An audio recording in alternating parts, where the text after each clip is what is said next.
Bonjour à tous, aujourd'hui nouvelle vidéo où je vais vous présenter la stack qu'on utilise au sein de notre studio pour développer toutes nos solutions IA.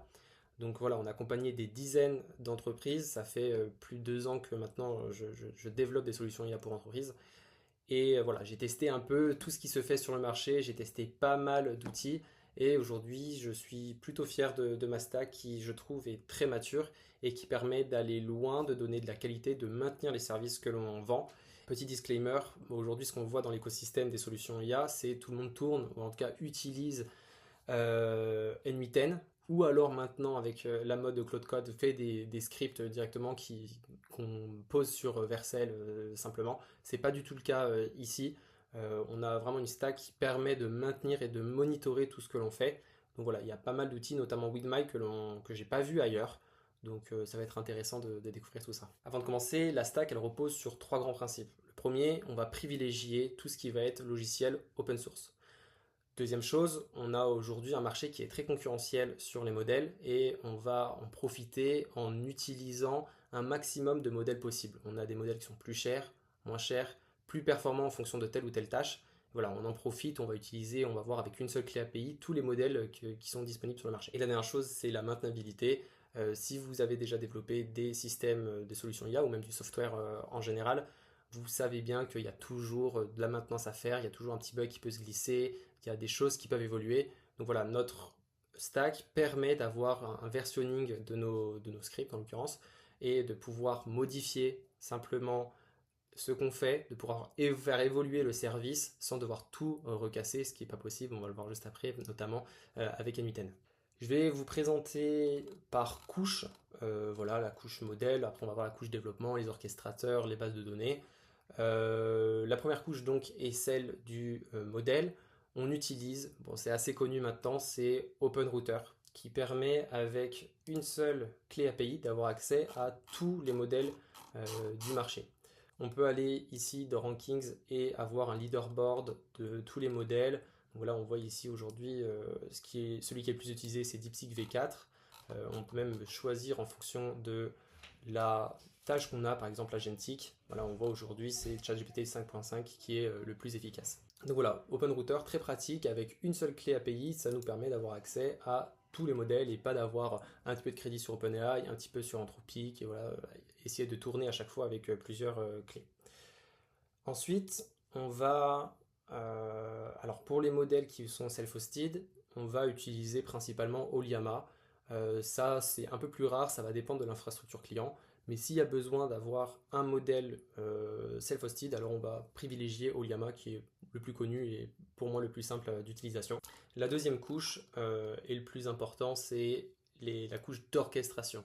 Donc, comme beaucoup, on a eu l'habitude, on a utilisé pendant un moment N8N.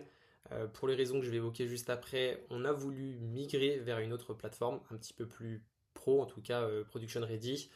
On a regardé, on a testé pas mal d'outils. On ne voulait pas non plus avoir du code pur comme on peut faire, notamment en faisant générer par Cloud Code et en hébergeant sur Vercel. On voulait un entre les deux. Donc on a testé pas mal de choses et on a découvert winmile.dev qui est très honnêtement pas connu. Je ne connais pas de français. En tout cas, j'ai trouvé peu de vidéos françaises sur ce logiciel, pas beaucoup aux US, alors encore moins en France. Donc pourquoi winmile.dev? Déjà, qu'est-ce qu'on reprochait à NMITen? Alors bien qu'il y a une communauté qui est énorme, que c'est plutôt facile à prendre en main si on est un petit peu tech, c'est rapide à développer et qu'on a tout un système d'intégration native, on va avoir un problème dès qu'on va complexifier les automatisations. Et si vous faites du NMITen, vous savez de quoi je parle, c'est ce fameux code spaghetti où on va avoir, dès qu'on va vouloir bouger quelque chose, ça va faire des bugs dans toute la chaîne. C'est quelque chose qui nous a posé des problèmes. On a voulu sortir de ça. En plus de ça, NMITen, il y a vraiment un versionning qui est faible. On n'a que l'export JSON et il n'y a pas réellement de test, enfin de cycle test prod. C'est bien, on l'utilise encore pour des petites orchestrations lorsque c'est assez simple. Mais maintenant, on va privilégier passer donc sur WinMile qui permet d'avoir un code versionné, d'avoir un vrai cycle test prod.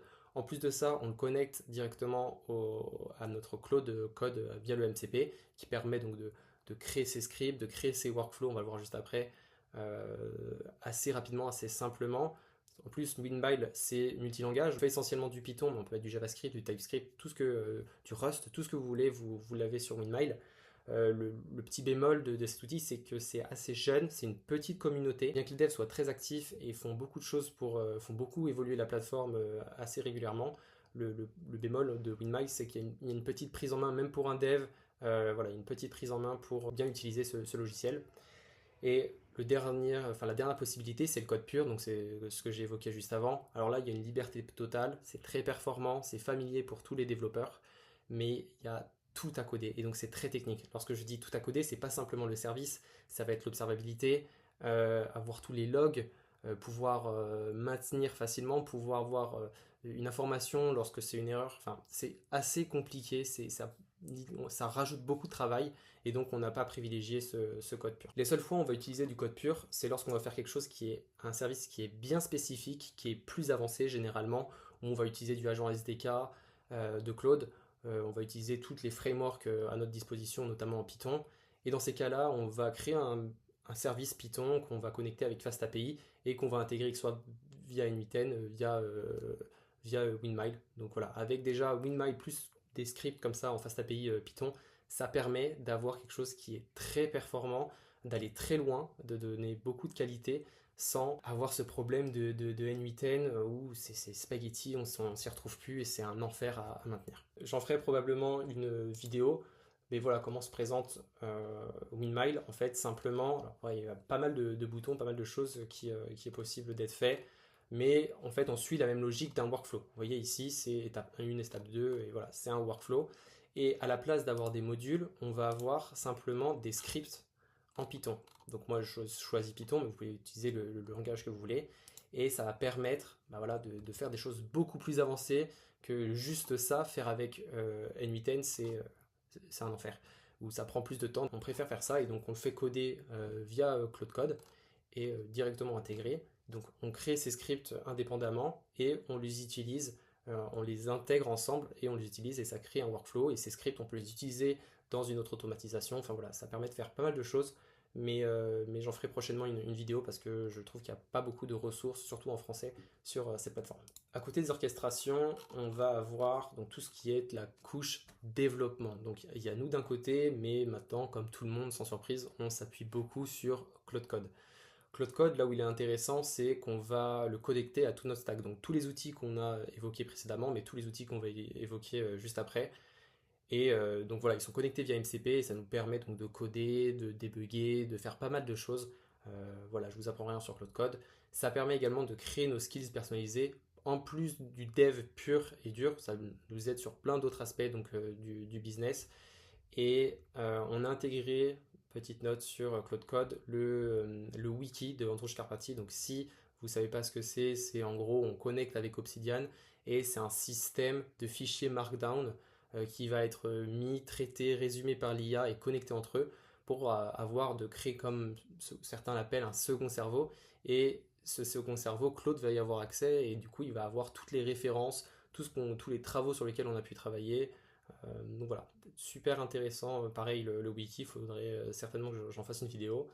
Mais au-delà de ça, de la couche dev, Claude, c'est vraiment maintenant un assistant, un véritable assistant sur tous les parallèles du business avec nos studios. Donc après la couche dev, on va avoir la couche de base de données. Alors là, on utilise pas mal de logiciels.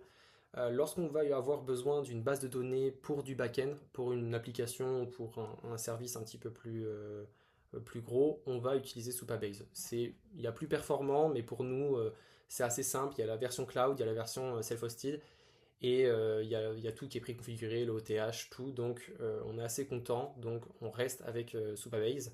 Et pour tout ce qui va être base de métier client, où là c'est plus orienté pour donner au client, même si on n'est pas tech, pour pouvoir utiliser avec une base de données, voilà, stocker la data, etc. Trois choix. Alors on utilise encore beaucoup Airtable.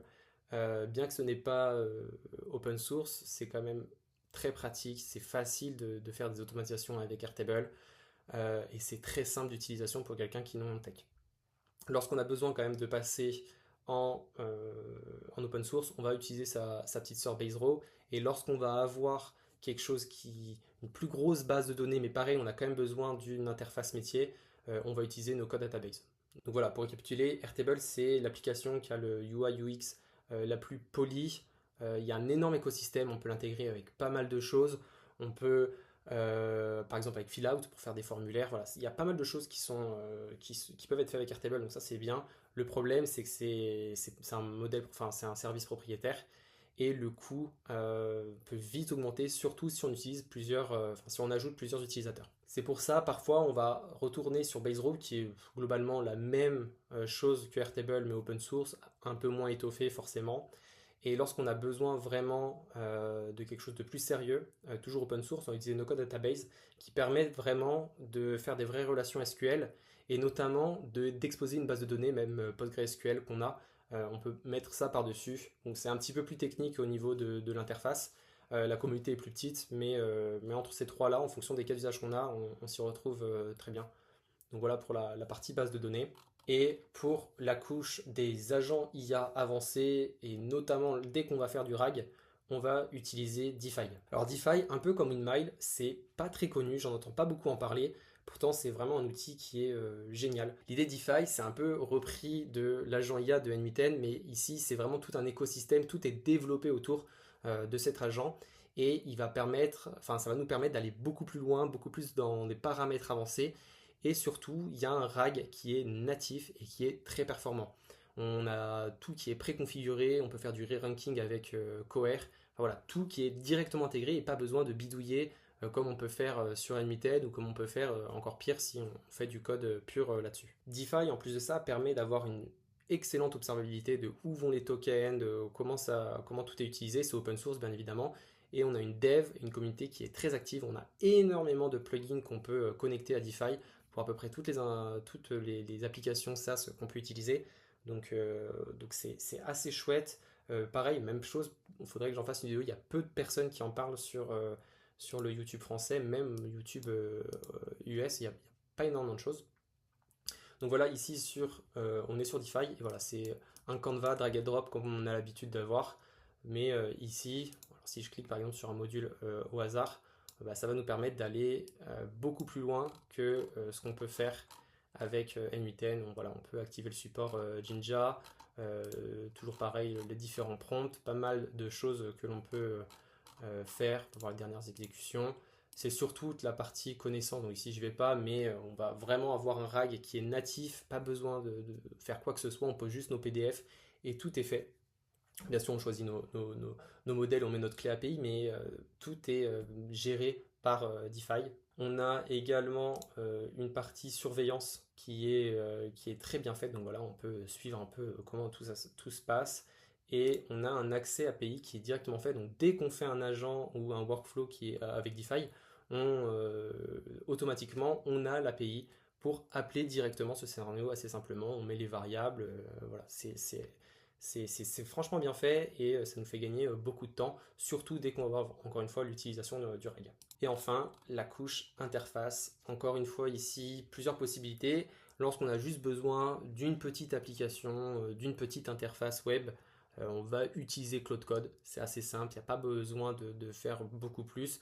Éventuellement, des fois on utilise en couple avec une boilerplate. Si on a besoin d'intégrer Supabase avec le OTH, du Stripe, les deux cumulés permettent de faire des choses vraiment structurées et clean au niveau du code et sécurisées. Donc voilà, pareil, pas beaucoup de personnes en parlent, c'est assez dommage. Et sinon, dès qu'on a besoin de faire de l'interface plutôt des outils métiers, on va utiliser WeWeb qui permet du coup de faire ces interfaces qui sont scalables et qui n'ont pas de petites bugs comme on peut avoir surtout dès qu'on va faire du développement avec Claude ou pire avec Lovable.